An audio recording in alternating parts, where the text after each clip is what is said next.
Well, welcome to the Friday Bubble. Today I'm honoured to be joined by the chef de cave of Piper-Heidsieck. Emilien, you joined in 2018. Indeed. And I remember interviewing you very soon after you joined, and you told me one of your jobs was to go and taste all the inventory. Indeed. What a tough job. Complicated job. And I did it with Régis Camus, my predecessor, and we found some gold treasure. Right. Now tell me a little bit about the Hors series, because it started before this one, didn't it? Yes, indeed. So Hors-Série is a new collection for Piper-Heidsieck. It's a prestige champagne, but also limited edition champagne that we will be releasing every year. So the first opus was released last year. It was a vintage 1971, and the fresh new one is Hors-Série 1982. So the brand new one, and the idea is to release like that every year, or if not every 2 years, limited edition champagne, and we can highlight the old vintages from Piper-Heidsieck from the library, or it can be more recent blend, but with always the idea of creating something different outside of the box, and with the idea of highlighting one particular winemaking choice or one particular terroir. So always something different, new, and limited.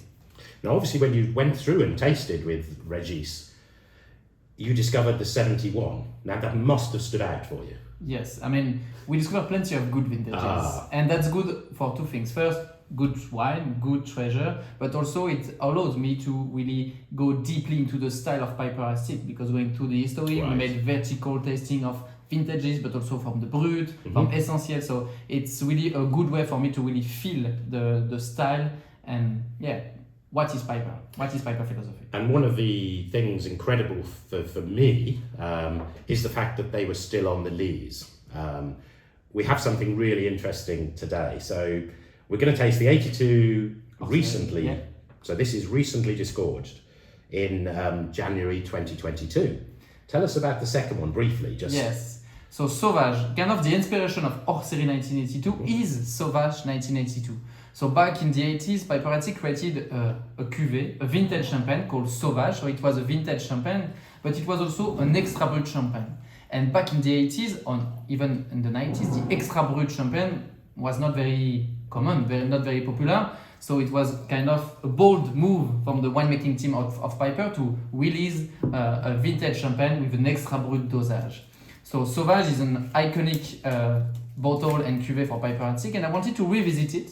So we still had indeed some 1982 on lees, and I decided to disgorge them in January this year. So it means that what we have now in our glass is a champagne that stays 39 years on lees, recently disgorged in January with a low dosage, just like we did it a few decades ago for Sauvage, only 4 grams per liter of sugar, and a liquor which is 100% made with 1982 vintage out of Magnum, and I know that you're a big fan of Magnum. Yes, don't get me on Magnums. the thing I find amazing to start with is the colour. So this is 40 years old. It doesn't look like. It doesn't look at all. Yeah. Some of the 82s I've had have definitely had a lot more of that sort of oranging coming in. This is... You still have some green reflex, actually. This is lemony green. Yes, so it's amazing. That's also why I decided to launch that Hors-Série 1982, because the style of Piper is all about vibrancy, shulkiness, minerality. And with this 1982, I think you can really feel it. It looks like a 20-year-old champagne at the maximum. It's 40 years old, but it's still fresh, fruity. I have some Mirabelle aromas, still some zesty lemon.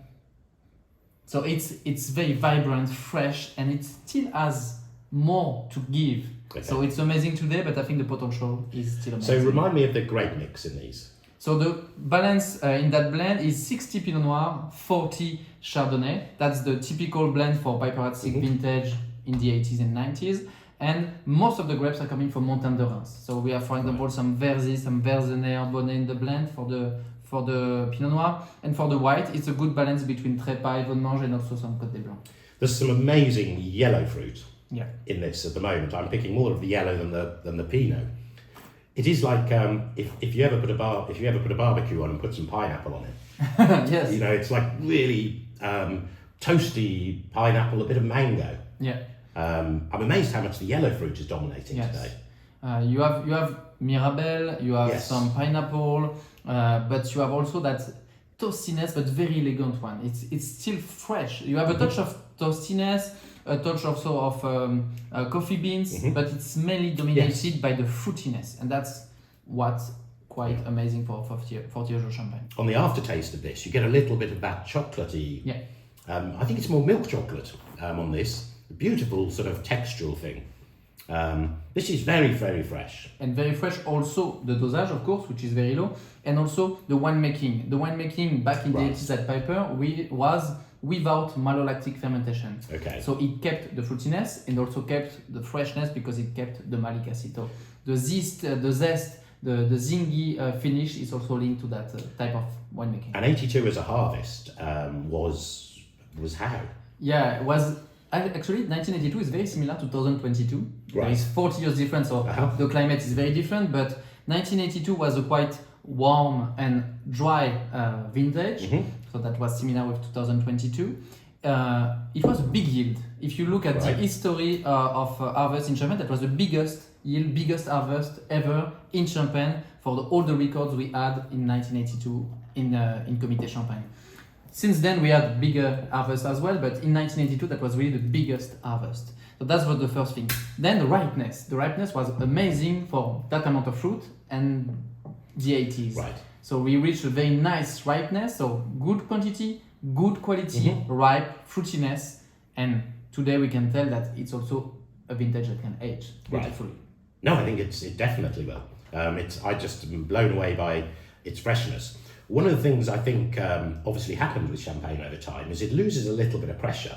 Yeah. So if it started off at say 6 bars, where would that be today? So it starts a bit higher than that because the disgorgement was only made this year. So with the crown cap, you keep 1 bar of pressure that you will lose for the disgorgement. Okay. But we said that per decade we lose between 0.8 to 1 bar per decade, more or less. So it brings those 2 bottles until 3.5, 4 bar maximum. And that changes whether it's on. Is it the same on crown cap as on cork? Or? The thing is, each cork and each crown cap has its own story. So from one bottle to another, because it's 40 years time, you have slight and small differences. But that's okay. It's a champagne, but it's also wine from Champagne. So the bubbles are very delicate, gentle. It gives more creaminess also, and the bubbles are less energetic.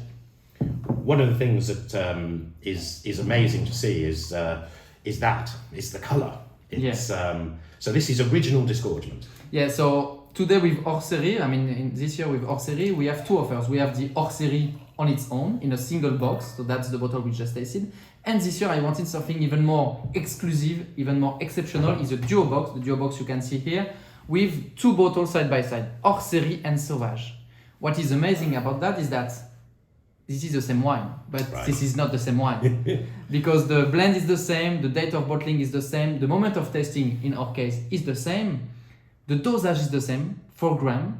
As I said, the liquor I use for Hors-Série is 100% from 1982, so even the wine used for the liquor is the same. Right. So the only difference is the type of aging. Hors-Série is 39 years on lease plus 10 months after disgorgement, while Sauvage was disgorged in 1992, so 9 years on lease plus 30 years of aging after disgorgement.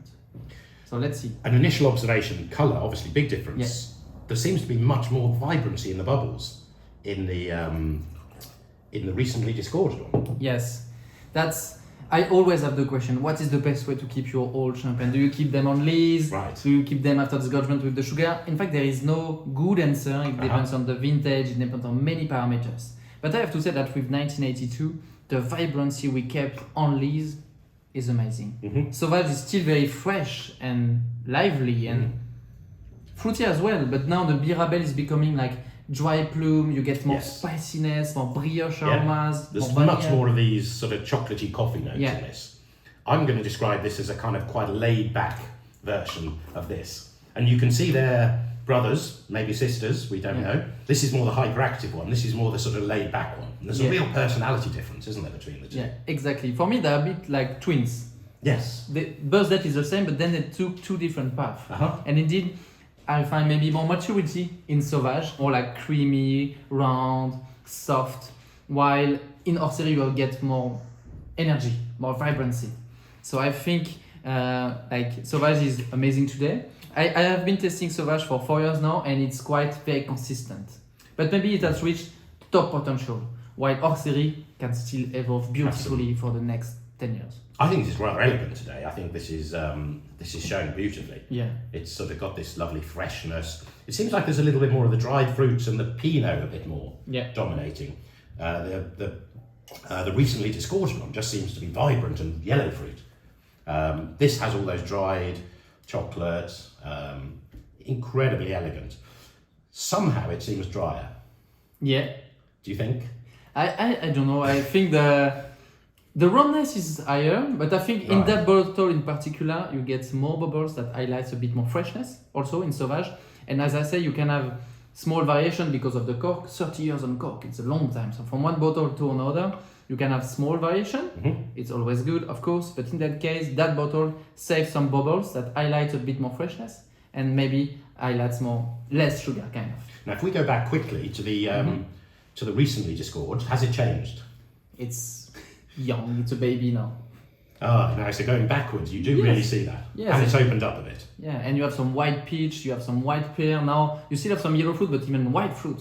So it's even more vibrant. You know what? I'd love to have lunch where you can drink both of them. Of course, and you can play around that because you can maybe start with Hors-Série with a nice seafood or oyster with some caviar, for example. That's a good match. And then with Sauvage, you can play probably a bit more with poultry, of mushroom sauce or these kind of things. So you can really travel and play around those two wines. And that box is really meant to be enjoyed that way, by comparing and sharing the common point they have and the differences they have. And I think the joy of this is if I was going to drink the original disgorgement, this one here, I would have that with food because I think it's just going to be so beautiful. This is actually a rather lovely aperitif. Yeah. And anyway, lots of things to play with.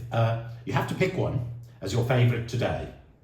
I'm dithering because I'm actually quite liking both. So you need to choose. I think I will pick Hors-Série because what I love about that is that it's really the reinterpretation of the history of Piper. Right. And I can feel really the vibrancy we still have today and the connection of the essential. For example, we have the extra brut we have today at Piper. So let's go for Hors-Série. Thank you, Emilien, for that wonderful insight. Cheers, everybody. Cheers.